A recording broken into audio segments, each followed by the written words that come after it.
Hello student, now we start your next unit जो है आपके पास fourth unit, application of theory of relativity.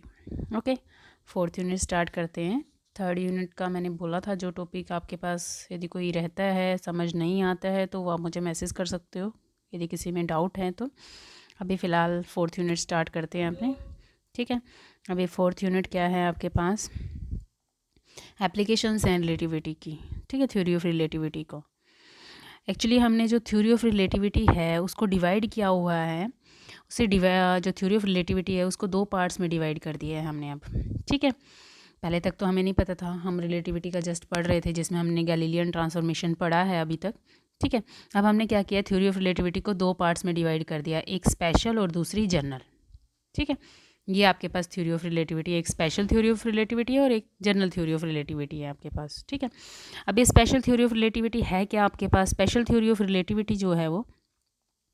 ये किस तरह के सिस्टम के साथ डील करती है, ये डील करती है इस तरह का system, deal with a system known as a inertial system, जिसको हम इनर्शियल सिस्टम बोलते हैं।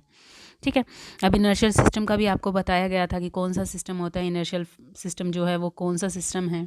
ठीक है, यदि ध्यान से किसी ने सेकेंड यूनिट पढ़ी है तो उसे पता होगा, सेकेंड थर्ड यूनिट जिसने पढ़ी है, कि इनर्शियल सिस्टम हमारे पास क्या होता है, the system which move in uniform rectilinear motion related to the one another, this type of system is known as a inertial system. Okay, और जो जनरल थ्योरी ऑफ रिलेटिविटी है आपके पास वो किस तरह के सिस्टम के साथ डील करेगी, ये इसमें कुछ इस तरह के सिस्टम होते हैं जो कि एक्सेलरेट करते हैं, खुद से एक्सेलरेट कर रहे होते हैं, the accelerated system moving with the accelerating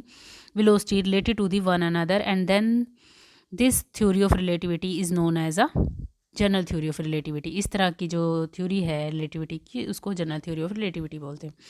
but अभी हमें इसके बारे में तो नहीं पढ़ना है, हमारा जो टॉपिक है मेन सिलेबस में वो है स्पेशल थ्योरी ऑफ रिलेटिविटी, तो उसके लिए ही हमें पढ़ना है। अब ये स्पेशल थ्योरी ऑफ रिलेटिविटी आई क्यों है आपके पास, जब अभी तक पीछे जब पढ़ ही रहे थे हम रिलेटिविटी, अब ये स्पेशल थ्योरी ऑफ रिलेटिविटी की क्या ज़रूरत पड़ी हमें, क्यों आई है। जो मैंने कल ही आपको टॉपिक पढ़ने को दिया था, मैकेल्सन मोरले एक्सपेरिमेंट, जिसने वो पढ़ा है उसको तो रीज़न समझ आया होगा कि हम वहाँ फेल हो गए थे, और जिसने नहीं पढ़ा है तो उसके लिए मैं कुछ नहीं बोल सकती अभी। ठीक है, तो पढ़ के देखोगे तो बेटा समझ आएगी ये चीज़ कि क्या चीज़ थी। तो स्पेशल थ्योरी ऑफ रिलेटिविटी क्यों आई है, ये प्रपोज़ की थी आइंस्टाइन ने 1905 में। और क्यों प्रपोज की गई थी, as the failure of Michelson Morley experiment prove that the ether does not exist और it had a no observable properties, कि जो इतर की बात उसने की थी आइंस्टीन ने, कि जो मोरले एक्सपेरिमेंट में जो इतर की बात की गई थी वो क्या है, उसके लिए कोई एग्जिस्टेंस नहीं आ पाया था हमारे पास, दैट मीन्स जो इतर है डज नॉट एग्जिस्ट, वो बता ही नहीं पाए थे हम, तो उसके लिए ही वहाँ पे अब उस चीज़ की फेलियर की वजह से ही हमारे पास नई थ्योरी ऑफ रिलेटिविटी आई, जो हमारे पास क्या है, स्पेशल थ्योरी ऑफ रिलेटिविटी आपके पास। क्लियर है। अब स्पेशल थ्योरी ऑफ रिलेटिविटी के लिए भी जब हम बात करेंगे तो इसने भी कुछ दो पोस्टुलेट्स दिए थे कि क्या पोस्टुलेट्स लेके हम आगे बात करेंगे, मतलब जो आगे आप डेरिवेशन करने जा रहे हो या नई इक्वेशन ऑफ ट्रांसफॉर्मेशंस जो निकाल रहे हो उसके लिए हम क्या लेके चलेंगे पहले से, तो इसके कुछ पोस्टुलेट्स थे, इसने दो पोस्टुलेट्स दिए थे स्पेशल थ्योरी ऑफ रिलेटिविटी ने। फर्स्ट पोस्टुलेट क्या था, कि जो हम बात करते हैं अपने लॉज की, फिजिक्स में जो लॉज की बात करते हैं, the first postulate state that the new law of physics the law of physics are invariant in all inertial frame of references, कि जो फिजिक्स के लॉ हैं वो इनवेरिएंट रहते हैं सभी के सभी इनर्शियल फ्रेम ऑफ रेफरेंसेस में। ठीक है ना, कि जो हम अभी तक लॉ ऑफ फिजिक्स पढ़ चुके हैं वो सारे के सारे कैसे रहते हैं, इनवेरिएंट रहते हैं, उन पे कोई भी इफेक्ट नहीं डलता है आपकी सिस्टम की इनर्शियल फ्रेम में जो है आपके पास सिस्टम। ठीक है ना, मतलब जो आप थ्योरी ऑफ रिलेटिविटी पढ़ रहे हो, ऐसा नहीं है कि थ्योरी ऑफ रिलेटिविटी में जो लॉज आप पहले पढ़ के आ चुके हो वही चेंज हो जाएंगे, ऐसा कोई सीन नहीं था यहाँ पे। ठीक है, कि फर्स्ट पोस्टुलेट है कि the law of physics are invariant in all inertial frame of reference, और जो the fundamental law of physical phenomenas are the same in all frame of reference which are moving at a constant speed velocity with respect to the each other, कि सारे के सारे जो fundamental laws हैं वो कैसे रहने वाले हैं, वो सारे सेम रहने वाले हैं सभी फ्रेम में, कोई भी आप रेफरेंस फ्रेम लेके चलो, ठीक है। पहली बात तो ये। और दूसरा क्या था, दूसरा था आपके पास पोस्टुलेट लाइट के लिए, क्योंकि जो मैकेल्सन मोरले एक्सपेरिमेंट फेल हुआ था ना, वो लाइट की स्पीड की वजह से ही फेल हुआ था एक्चुअली में। यदि आप कंप्लीट पढ़ के देखोगे कि लाइट की जो स्पीड है उस पर क्या चेंजेस आ रहे थे, उससे पहले उसने एक्सप्लेन भी किया था इस चीज़ को, ठीक है। तो वो जो है सेकंड पोस्टुलेट जो है वो ये है आपके पास, जो the speed of light in vacuum और free space is same in all direction but and is independent of the motion of the source and the observer, velocity of the light is invariant. मेन कहने का मतलब क्या है कि जो velocity of light है वो इनवेरिएंट रहती है, आप किसी भी फ्रेम में बात करो या किसी भी डायरेक्शन में बात करो, मतलब आप चाहे वैक्यूम ले लो या स्पेस ले लो, जहाँ भी आप बात करोगे वेलोसिटी ऑफ लाइट की, वहाँ हम हमेशा c ही लेंगे, और c की वैल्यू आपको पता ही है 3 × 10⁸ मीटर पर सेकेंड, मीन्स इसमें कोई चेंज नहीं आने वाला। तो ये स्पेशल थ्योरी ऑफ रिलेटिविटी के पोस्टुलेट्स थे जो वो ये लेके आगे चलता है। अब जो स्पेशल थ्योरी ऑफ रिलेटिविटी है इसमें वो वाली इक्वेशंस नहीं लगती हैं जो हमने लास्ट यूनिट में निकाली हैं। अभी कौन सी इक्वेशंस निकाली हैं बताएगा कोई, याद है किसी को?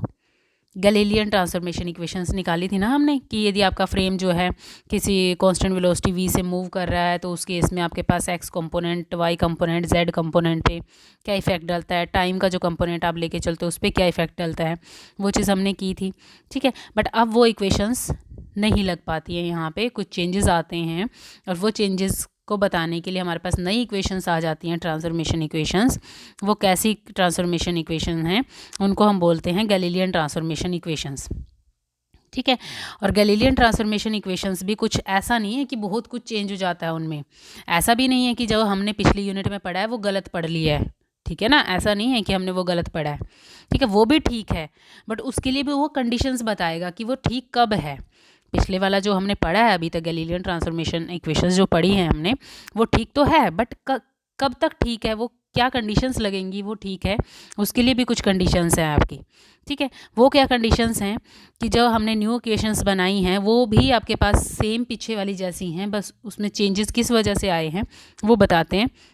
पहली बात तो ये कि जो आपके पास स्पीड है लाइट की वो सेम ही रहने वाली है एवरी इनर्शियल फ्रेम में, ओके, ये चीज़ लेके चलेंगे जो इक्वेशंस बनाएंगे। दूसरा कि जो ट्रांसफॉर्मेशन इक्वेशंस हमने गैलीलियन से निकाली थी वो भी वैलिड हैं अभी भी, बट कब के लिए वैलिड हैं, जब आपका v very very less than c, v जो आपके पास वेलोसिटी लेके चलते हो आप किसी पार्टिकल की, वो कितनी है आपके पास, बहुत ज़्यादा कम है वेलोसिटी ऑफ लाइट से, उस केस में तो रिलेटिविटी की ज़रूरत ही नहीं है हमें। रिलेटिविटी की तो दिक्कत ही हमें कब आई थी, ज़रूरत ही कब पड़ी थी हमें रिलेटिविटी की, कि जब हम ये बोलते थे कि पार्टिकल की जो वेलोसिटी है वो वेलोसिटी ऑफ लाइट को अप्रोच करने लग गई है, ठीक है ना, तब की बात करते थे। कहते यदि हम लो वेलोसिटी की बात करें ना तो गैलीलियन ट्रांसफॉर्मेशन इक्वेशन ठीक है, फिर कोई दिक्कत नहीं है हमें उनसे सॉल्व करने में, फिर हमारा जो रिजल्ट आएंगे लॉरेंट्ज ट्रांसफॉर्मेशन से आए जो आप नई ट्रांसफॉर्मेशन इक्वेशन पढ़ने वाले हो या गैलीलियन से पढ़ने वाले हो, दोनों केसेस में सेम ही आएगा यदि हमारे पास ये कंडीशन है। बट यदि ये कंडीशंस नहीं है, v अप्रोच कर रहा है आपका c को, तो उस केस में ये वाली गलत हो जाती हैं, ये गैलीलियन ट्रांसफॉर्मेशन इक्वेशंस नहीं चलेंगी, इनमें एक नया और फैक्टर आ जाता है आपके पास, वो हमें स्टडी करना है कि किस तरह से आता है वो नया फैक्टर, ठीक है। नेक्स्ट आपके पास जो है this should not be based on the concept of absolute space and absolute time, means कोई एब्सोल्यूट फ्रेम ही नहीं है, इस चीज़ को लेके चला है ये कि ऐसा कुछ नहीं है आपके पास, इसके लिए कोई एब्सोल्यूट स्पेस नहीं चाहिए हमें, ना ही कोई एब्सोल्यूट टाइम चाहिए हमें यहाँ के लिए, ठीक है। ये छोटा सा इंट्रोडक्शन है just special theory of relativity का, और जो पीछे किया है उससे कि जब हम नेक्स्ट टॉपिक करेंगे तो कुछ ऐसा ना लगे कि पहले वाले क्यों पढ़े हैं, ठीक है ना, जब कोई यूज़ की नहीं है तो फिर पढ़ने की भी ज़रूरत नहीं थी, ऐसा कुछ ना लगे, तो इसके लिए मैंने एक बार इंट्रो करवा दिया आपका। तो कल से हम अपना नेक्स्ट टॉपिक जो सिलेबस में है हमारे पास वो स्टार्ट करेंगे, लॉरेंट्ज ट्रांसफॉर्मेशन इक्वेशन, ठीक है। ओके, अभी के लिए फ़िलहाल यही, ठीक है। किसी को कोई डाउट है तो मैसेज कर सकता है मुझे। ओके, थैंक यू बच्चों।